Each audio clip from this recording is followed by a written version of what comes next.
네, 안녕하십니까. 저는 서울 장승중학교 생활인권부장 김동찬입니다. 학교폭력 예방을 위한 교직원 연수. 교직원 연수는요, 학생, 교직원, 보호자 모두 학기별 1회, 그러니까 연 2회씩 교육하게 되어 있고요. 오늘은 교직원 연수에 해당하고, 오늘 시간을 통해서는 학폭의 개념, 뭘 학폭이라고 하는지, 그 기준을 법령이 정하는 개념을 통해서 한번 알아볼 거고요. 그리고 사안이 발생했을 때 어떻게 대응해야 될지 사안 처리 절차 중에 꼭 선생님들이 좀 주의했으면 하는 그런 주의사항들에 대해서 한번 함께 나누어 보고자 합니다. 예, 여러 선생님들이 뭔가 사안이 발생했을 때 이거 경미한가? 이건 신고해야 되는 건가? 전담기구에 신고해야 하나? 아니면 이 정도는 담임선에서 알아서 처리해야 하나? 막 고민이 되고, 혹은 학교 폭력을 판단하는 그 기준, 어디까지가 학교 폭력이고 아닌지에 대해서 잘못 이해하고 사안을 처리하면서 축소한다, 은폐한다라는 오해를 야기하기도 합니다. 무엇이 가장 중요한가? 이 개념이죠. 무엇이 학교 폭력에 해당하는지 판단하는 기준이 되는 이 개념을 함께 이해하는 시간이 우선 필요한 것 같습니다. 법에서는 이렇게 정의를 하고 있죠. 학교 폭력이란 학교 내외에서 장소에 상관이 없습니다. 내외에서 학생을 대상으로 하면 어떤 행위들, 상해, 폭행, 감금, 협박 등등등등 이런 것들을 통해 중요한 거는 신체적, 정신적 또는 재산상 피해를 수반하는 모든 행위를 학교 폭력에 포함하고 있습니다. 짧게 압축하자면은 피해자가 학생이면 학교 폭력이다. 그리고 신체적, 정신적 또는 재산상의 피해가 있으면은 그것은 학교 폭력에 해당한다. 이렇게 이해하시면 됩니다. 자, 이제 학교 폭력의 개념을 모두가 법령이 정하는 바대로 제대로 이해하고 같은 기준을 적용하고 있는지 실제 일어날 수 있는 좀 몇 가지 상황을 예시로 한번 다 같이 판단해 보도록 해요. 첫 번째입니다. 상황. A 학생이 B 학생을 운동장에서 때렸어요. PC방에서 때렸어요. 교실에서 욕을 했어요. 학교 폭력에 해당하지 않는 게 있나요? 네, 모두 학교 폭력입니다. 학교 폭력은 장소와 상관이 없죠. 다시 강조하지만 피해자가 학생인 경우는 모두 학교 폭력에 해당합니다. 피해자가 학생이면 모두 학교 폭력이다. 두 번째 예시, 복도에서 입을 삐죽대며 나를 위아래로 이렇게 쳐다봤어요. 그리고 뭘 기분 나쁘게 쳐다봐? 그랬더니 단지 인상 한번 팍 쓰면서 팔목을 잡아 흔들었어요. 근데 이 학생이 멍이 들었다고 학폭에 신고했어요. 경미한가요? 일어날 수 있는 일인가요? 저는 그렇게 생각할 수도 있었을 것 같아요. 근데 이 역시 경미한 사안이라도 학생에게 피해가 있으면 무조건 학교 폭력입니다. 학교 폭력이 아닌 경우를 반대로 예를 들어서 제대로 한번 이해해 봤으면 좋겠어요. 학교 폭력이 아닌 경우는 뭐죠? 피해자가 학생이 아니면 그건 학교 폭력이 아니에요. 이제 선생님들이 폭력을 당했어요. 학교 폭력은 아니에요. 그건 이제 교권 침해가 되는 거죠. 교권 침해. 교권. 이건 나중에 교권 침해 예방 교육을 통해서 자세히 한번 알아보도록 하고요. 다시 명심해야 될 건 학생이 피해자면은 무조건 학교 폭력이다. 근데 뭘 피해라고 하나? 신체적, 정신적, 재산상의 피해가 있으면은 학교 폭력이죠. 그 신체적, 정신적, 재산상의 피해가 아무것도 없다. 그럼 학교 폭력이 아니게 되는 거죠. 근데 그거는 가시적이에요. 신체적이나 재산상의 피해는 보여요. 근데 정신적 피해는 비가시적이죠. 그래서 이걸 주장한다면, 나 정신적으로 힘들어요. 굉장히 아파요. 라고 주장한다면 학교 폭력이 아닐 방법이 사례가 없을 것 같아요. 모두가 다 학교 폭력이다. 그러면은 압축하면은 피해자가 학생이다. 그 피해는 정신적 피해, 비가시적인 피해가 포함되어 있기 때문에 대부분 학교 폭력에 해당한다. 이렇게 이해하면 좋을 것 같습니다.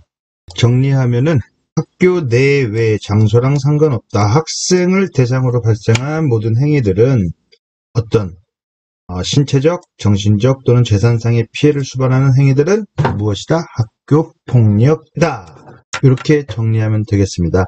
근데 요즘 아이들은 어휘가 참 약한 것 같아요. 자신이 하고 있는 지금의 행동들이 바로 여기 법령에서 규정하고 있는 장애, 폭행, 감금, 협박, 약취, 유인, 명예훼손, 모욕, 공갈, 강요, 강제적인 심부름, 성폭력, 따돌림, 사이버 따돌림, 정보통신망을 이용한 음란 폭력 정보, 이것에 해당하고 있는지 이 어휘를 몰라서, 어휘가 약해서 잘 모르고 있는 경우가 많은 것 같습니다. 이 한 단어 법령이 규정하고 있는 학교 폭력에 해당하는 행위들에 대한 단어를 실제 아이들이 행위하고 있는 행동들과 연관지어서 꼼꼼히 학기 초에 학생 교육을 하고자 합니다. 그때 선생님들께서는 꼭 아이들과 함께 이 내용들을 숙지해서 아이들과 교사 모두가 같은 기준으로 개념 파악, 학교 폭력에 대한 개념 파악을 할 수 있도록 합시다. 자, 보시고 있는 도표는 최근 학교폭력 발생 통계입니다. 제 예전 학교 다닐 때 기억으로는 일진, 빵 셔틀, 삥 뜯는다 뭐 이런 용어들이 좀 기억이 나는데요. 그런 학교폭력의 유형들은 점차 줄어들고 있었습니다. 근데 요즘 가장 많은 학교폭력이 32.9%네. 언어폭력입니다. 아이들 욕을 입에 달고 살지요. 상대방을 모욕하고 비하하고 이렇게 말로 정신적 피해를 입히고 있는 사례가 가장 높고 두 번째로 높은 게 집단 따돌림입니다. 자기 본인들은 지금 상황이 따돌리고 있는 상황인지 몰라요. 네 편 내 편 편가르기를 하고 그것을 통해서 집단 따돌림으로 고통받고 있는 학생들이 압도적으로 많은 사례 비율을 차지하고 있습니다. 코로나19 상황에서 비대면 상황이 좀 많아졌죠. 그래서 SNS에 많이 노출되고 그를 통한 소통의 기회가 더 많아지면서 사이버 괴롭힘이라는 게 아주 폭발적으로 늘고 있습니다. 사이버 불링이라고 들어보셨나요? 한번 읽어볼게요. 집단으로 욕하거나 굴욕적인 사진을 공개하는 행위, 단체 채팅방에 초대한 뒤 피해 학생만 두고 이 학생들 괴로워요. 그래서 그 채팅방을 나갑니다. 근데 계속 다시 초대하고 나가면 초대하고 해서 사이버상에서 따돌림에 하고 있는 것을 사이버 불링이라고 합니다. 당연히 학교 폭력에 해당하고요. 요즘 무섭게 많이 사례 비율을 차지하고 있습니다. 학교 폭력 가해 이유, 아이들 사안 조사를 하다 보면요. 먼저 많은 일들이 오해를 통해서 발생을 하더라고요. 이 오해는 꼭 말 옮기는 애들이 있어요. 비대면 상황에서 맨날 이 SNS로 소통하잖아요. 그래서 퍼날르는 애들, 자신의 타임라인, 그 페이스북 타임라인이나 댓글을 통해서 패매, 친구 막 하면서 누가 그랬대, 누가 누굴 좋아한대, 누가 누구랑 헤어졌대, 뭐 등등등등 뭐 그랬다 카더라, 이런 것들이 가공돼서 전체 공지되어 있는 사이버 공간상에서 허위 사실들이 막 유포되고 있는 거죠. 그래서 전혀 인지하고 있지 못한 상태에서 자신들이 피해자가 되어 있는 상황이 되어버린 뭐 이런 상황들이 굉장히 많았고요. 또 하나가 제가 먼저 그랬어요, 상대가 먼저 그랬어요, 피해를 호소해서 사안 조사를 해요. 하다 보면은 가득한 멀리 초등학교 이야기부터 나옵니다. 그때 제가 저한테 먼저 어떻게 했어요. 저도 피해자예요. 결국에는 모두 쌍방입니다. 쌍방 처리가 되고요. 그리고 가장 많은 대답 25.4% 장난이에요. 학생들이 이해하고 있는 장난이라는 단어의 의미는 아이들의 어휘 수준이 좀 제멋대로예요. 나만 재밌으면 장난이라는 단어를 써요. 근데 장난은 그게 아니죠. 나, 너, 그리고 주변 사람 모두 재밌고 행복해야 그게 비로소 장난인 거예요. 근데 나는 재밌어. 근데 상대방이 재미가 없어요.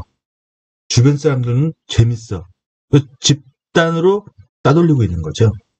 그건 더 이상 장난이 아닌 겁니다. 나도 재밌고 상대방도 재밌어요. 둘이 성드립하고 막 깔깔거리고 있어요. 성을 주제로 막 하고 있고 둘이 막 치고받고 장난 삼아서 막 때려요. 둘은 재밌어요. 근데 주변인들이 혐오감을 느껴요. 이건 장난이 아닙니다.